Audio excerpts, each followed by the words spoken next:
नमस्कार, मेरा नाम निखिल ओखदे है और मैं सॉफ्टवेयर इंजीनियर हूँ। आज हम जिस चीज़ के लिए यहाँ पे जमा हुए हैं उसका टॉपिक यूनिवर्सल ब्रदरहुड है, पर मुझे कहीं ना कहीं ऐसा लगा कि हम इंसानों तक सीमित रह गए। मेरा ऐसा कहना है कि हम इंसानों में कुछ इंसान ऐसे भी हैं जिनकी कुछ फीलिंग्स या जिनको जानवरों के बारे में भी थोड़ी फीलिंग्स हैं, और अगर आप उन्हें हर्ट करते हैं तो ये उस इंसान के रिलीजन के प्रति जाना है। तो मेरा ये मानना है कि भगवान कुछ नहीं है, सिर्फ एक यूनिवर्सल ब्रदरहुड का माध्यम है ताकि एक भगवान को हम पूजें या इबादत करें और इसके थ्रू हम यूनाइट हो जाएं। तो मेरा सवाल ये है कि हम हमेशा भगवान को इस तरह तोलते हैं कि उसे इंसान की तरह फीलिंग्स हैं, वो हमें सज़ा देता है, हमें रिवॉर्ड करता है, पर हमारे अलावा इस यूनिवर्स में, मैं उस वर्ड पे स्ट्रेस करूँगा, यूनिवर्स में जानवर भी हैं जिनका काम इस भगवान के बिना चल रहा है, जिनमें कोई फीलिंग्स नहीं है, ना वो कुरान पढ़ते हैं ना बाइबल पढ़ते हैं। वो भी जीवित हैं, हम भी जीवित हैं। हमें एक गुमान हो गया है कि हम थोड़े स्मार्ट हैं, पर वो भी इस सृष्टि का हिस्सा हैं। तो इस यूनिवर्सल ब्रदरहुड में उनके प्रति हमारी भावनाएं के बारे में कुछ जिक्र, और मैं जानना चाहूँगा कि क्या पैंथीज़म इसका एक सॉल्यूशन नहीं है, क्योंकि इसमें हम किसी एक इंडिविजुअल को वर्शिप नहीं करते। जैसा कि जुडाइज़म में कहा गया है कि I am a jealous God, और एक जेलस एक ऐसा इमोशन नहीं है जिसे हम पूज सकें मेरे हिसाब से। पर अगर हम पैंथीज़म को एक सोल्यूशन माने तो ये एक ऐसी चीज़ है जो हमेशा रही है। पेड़ हमेशा रहे हैं, ये यूनिवर्स हमेशा रहा है, जबकि धारणाएं, डेफिनेशंस भगवान की हमेशा बदलती रही हैं। तो अगर हम गॉड को कांस्टेंट के रूप में देखना चाहते हैं और इसे एक माध्यम बनाना चाहते हैं आपसी भाईचारे का, आलमी भाईचारे का, तो क्या पैंथीज़म इसका एक सॉल्यूशन नहीं है? भाई साहब ने सवाल पूछा कि यूनिवर्सल ब्रदरहुड हम सिर्फ इंसानों तक महदूद रह गए हैं, क्या जानवर में जान नहीं है? और ये भगवान को हमने खुद बनाया ताकि आलमी भाईचारा रहे, लेकिन क्या पैंथीज़म इसका सल्यूशन नहीं है कि भगवान को हम दूसरे रूप में देखें? भाई साहब का अच्छा सवाल है। सवाल के दो हिस्से हैं। पहला एक हिस्सा है कि यूनिवर्सल ब्रदरहुड सिर्फ महदूद इंसानों तक क्यों, जानवर पेड़ पौधों को क्यों नहीं लिया गया? दूसरा सवाल, क्या पैंथीज़म इसका सल्यूशन नहीं है? पहले सवाल का जवाब कि यूनिवर्सल ब्रदरहुड, आलमी भाईचारा के अंदर हम बाकी जीवित चीजों को क्यों नहीं लेते? अगर लेंगे तो जीना ही मुमकिन नहीं है। अगर हम लेंगे बाकी जीवित चीजों को, हम आलमी भाईचारे में लेंगे, तो आपको यहाँ खड़े रहना भी मुमकिन नहीं है 5 मिनट तक के। क्यों मैं बोलूंगा? क्योंकि मैं डॉक्टर हूं। भाईचारा का एक उसूल है कि दूसरे भाई का कत्ल मत करो, उसूल है कि नहीं? ठीक है, आप सांस ले रहे, अभी सांस ले रहे ना, आप जब सांस लेते लाखों जर्म्स का कत्ल कर रहे हैं। आप कैसे भाई ये लाखों लोग का कत्ल कर रहे जीने के लिए, ये कैसा भाईचारा है? तो इसीलिए भाईचारे का डेफिनेशन जरा हम बराबर तौर से समझ लें, फिर हम डिस्कस करें।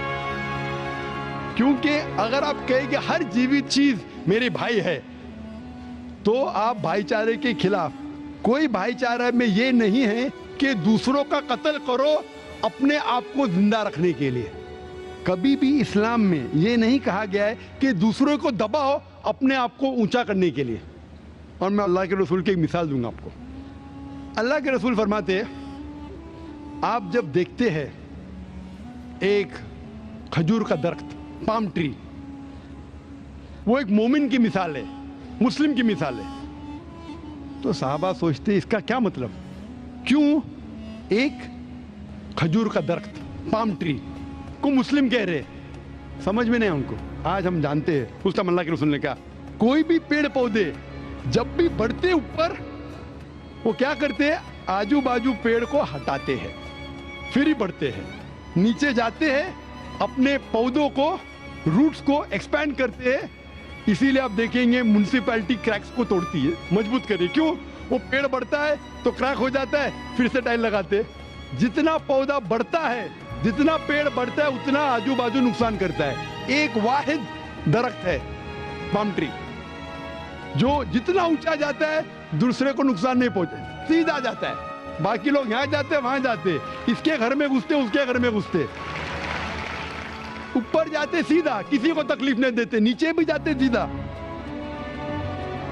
आजू बाजू घूमते नहीं।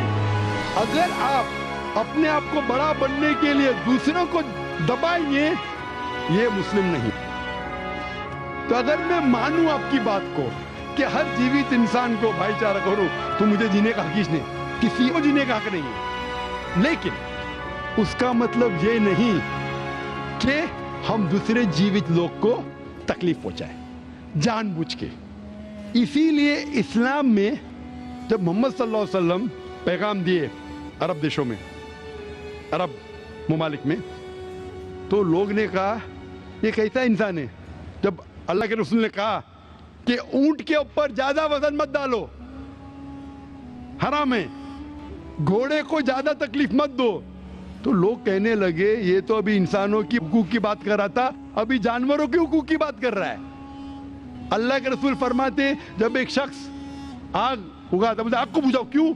उधर चींटियां मर रहे हैं। उसका मतलब जानबूझ के कोई भी जीवित चीज को मारना हराम है, सिर्फ अनजाने में इजाजत है, या जिसकी इजाजत खुदा ने आपको दी है, जिसकी इजाजत दी है खुदा ने।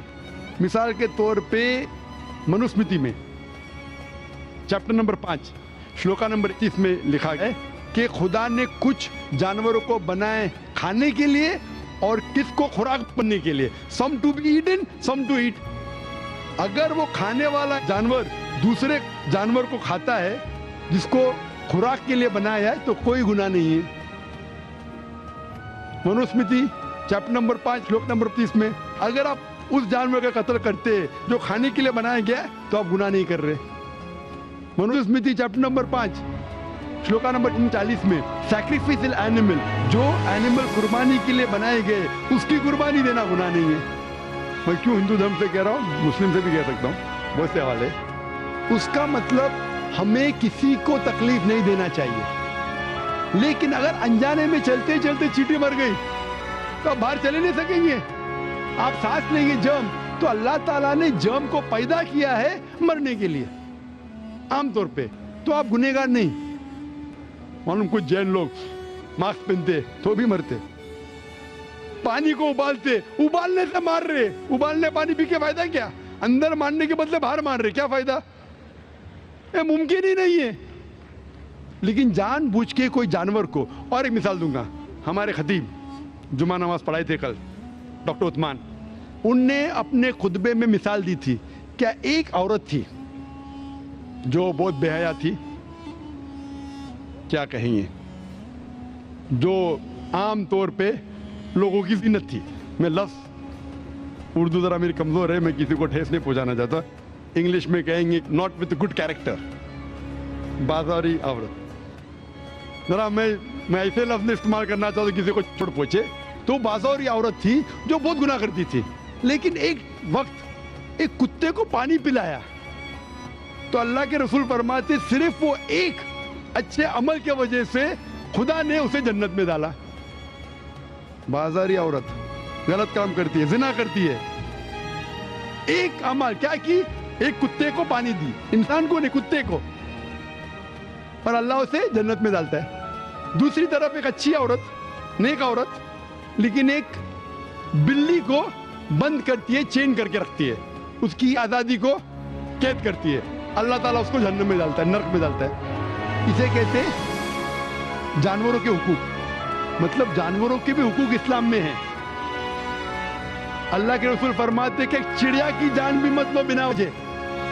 चिड़िया, स्पैरो, अब पढ़ेंगे कुरान में और हदीस में कई उसके पर लेक्चर। तो इसलिए हम मानते हैं कि जीवित चीज का हमें एहतराम करना चाहिए, उसके रूल रेगुलेशन है। बोलेंगे सब जीवित चीज मेरे भाई है, नहीं भाई, सब भाई नहीं है। अभी कुछ लोग इतना करते, कुत्ते के पीछे हर महीने लाख रुपया खर्चा करते। अरे गरीब लोग मर रहे, लाख रुपये से 10 घर हर महीने लाख रुपया अपने पूडल के ऊपर डालते हैं। लाख रुपये से कम 10 घर तो चलेंगे ना महीने, 20 घर चलेंगे बम्बई में, हाँ के नहीं? वो 20 घर को संभालो ना, एक पूडल को संभाल रहे। ये किधर का इस्लाम है? ठीक है, जानवर की कदर करो, इतना कदर मत करो कि उसके हाथ में चेन डालो सोने की, ये करो, ये खाना लेके आओ। खाना लेके आते लाख रुपए का, आप समझ रहे ना? तो इतना मत इसराफ करो। इस्लाम के अंदर सिखाया गया है कि भाईचारा जो मैंने जिक्र किया, बट जानवरों को भी देखो और उसके साथ अच्छा बर्ताव करो, बिना वजह किसी जानवर का कत्ल मत करो। ये आपका सवाल था। आपका दूसरा सवाल इसके अंदर जवाब हो गया। आप कहते हैं कि पैंथियज्म, सबको खुदा मानना इसका जवाब है। उसका जवाब में कहा था, हमारे भाई जो अवतार सिंह थे ना, उसने कहा था पैंथियज्म, सब कुछ खुदा है, सब कुछ खुदा है। इससे क्या होता है कि सब कुछ खुदा है, मतलब अगर आप सबको खुदा मानते, चोर को भी खुदा मानते, डाकू को भी खुदा मानते, खुदा का मतलब उसका कहना मानना, बराबर कि नहीं? उसकी इज्जत करना, उसकी इबादत करना, वो जो कहता है उसकी बात मानना। तो आप अगर वो चोर को खुदा बोलेंगे, वो बोलेगा चोरी खुदा, चोरी करना शुरू करेंगे। वो बलात्कार करने वाला कहेंगे आपसे, आप उसको खुदा बोलेंगे, चल मैं बलात्कार कर, आप करेंगे? करेंगे? तो इसी तरह ये इलॉजिकल है। खुदा एक है और सिर्फ उसकी इबादत करना चाहिए। और ये जो फिलॉसफी है, ये फिलॉसफी जो आप बोल रहे किधर से आई? इसे कहते हैं एंथ्रोपोमॉर्फिज्म। क्या कहते हैं? एंथ्रोपोमॉर्फिज्म मतलब गॉड ने हर चीज की शक्ल हासिल की। और इसके अंदर एक फिलॉसफी है कि खुदा इतना पाक, इतना नेक, वो जानता नहीं कि किस तरीके से इंसान को तकलीफ होती है। और ये एंथ्रोपोमॉर्फिज्म जो फिलॉसफी है, खुदा अलग अलग चीज में शामिल होते हैं। और कई मजहब, इस्लाम के अलावा कोई मजहब कहता है कि खुदा एक बार इंसान का रूप हासिल किया, कुछ मजहब कहते हैं अनेक बार। और उनकी लॉजिक है कि खुदा इतना पाक, इतना नेक, इतना महान, उसे पता नहीं इंसान की तकलीफ क्या है, इंसान को किस चीज का बुरा लगता है। इतना नेक, इतने पाक, इंसान को दर्द कैसा होता है, इंसान को तकलीफ कैसा होती है। तो ये खुदा जो नेक और पाक है, जानने के लिए इंसान के उसूल क्या होना चाहिए, वो इंसान का रूप धारण करते हैं। ये फिलॉसफी है एंथ्रोपोमॉर्फिज्म की। ऊपर से लगता है बहुत लॉजिकल है, खुदा इतना नेक, इतना पाक, इतना दयालु, वो जानता नहीं बेचारे इंसानों की क्या तकलीफ है, क्या मजबूरी है, क्या मुश्किलात है। तो इंसान का रूप धारण किया लिखने के लिए क्या इंसान के लिए अच्छा है बुरा है। ऊपर से देखें तो बहुत अच्छा लगता है, लेकिन तहकीक करेंगे मंतिक से तो एकदम ही गलत। मिसाल के तौर पे अगर मैंने एक डीवीडी प्लेयर बनाया, डीवीडी प्लेयर, क्या मुझे जरूरी है कि मैं डीवीडी प्लेयर बनूं ये जानने के लिए डीवीडी प्लेयर के लिए क्या अच्छा है क्या बुरा है? जरूरी है? नहीं। मैं एक इंस्ट्रक्शन मैन्युअल लिखूंगा कि डीवीडी प्लेयर को प्ले करने के लिए डीवीडी डालो, प्ले का बटन दबाओ, स्किप करने का स्किप का बटन दबाओ, स्टॉप करने का स्टॉप का बटन दबाओ, पानी में मत डालो खराब हो जाएगा, ऊपर से मत फेंको खराब हो जाएगा। मुझे डीवीडी प्लेयर बनने की जरूरत नहीं। इसी तरीके से खुदा हमारा खालिक है, हमारा बनाने वाला है, हमारा पैदा करने वाला है, उसको इंसान बनने की जरूरत ही नहीं। वो क्या करता है? इंस्ट्रक्शन मैन्युअल लिखता है इंसान के लिए क्या अच्छा है क्या बुरा है, क्या खाना चाहिए क्या नहीं खाना चाहिए, कैसा इबादत करना चाहिए। और इस खुदा का आखिरी इंस्ट्रक्शन मैन्युअल है कुरान। इस ईश्वर, इस भगवान, इस अल्लाह, इस खुदा का आखिरी इंस्ट्रक्शन मैन्युअल है कुरान। इस कुरान मजीद में लिखा है आपके लिए क्या अच्छा है क्या बुरा है, किस तरीके से जानवर से अच्छा बर्ताव करना चाहिए, किस तरीके से भाईचारा बढ़ना चाहिए, किस तरीके से गरीबों की मदद करना चाहिए, सब लिखा है इसमें।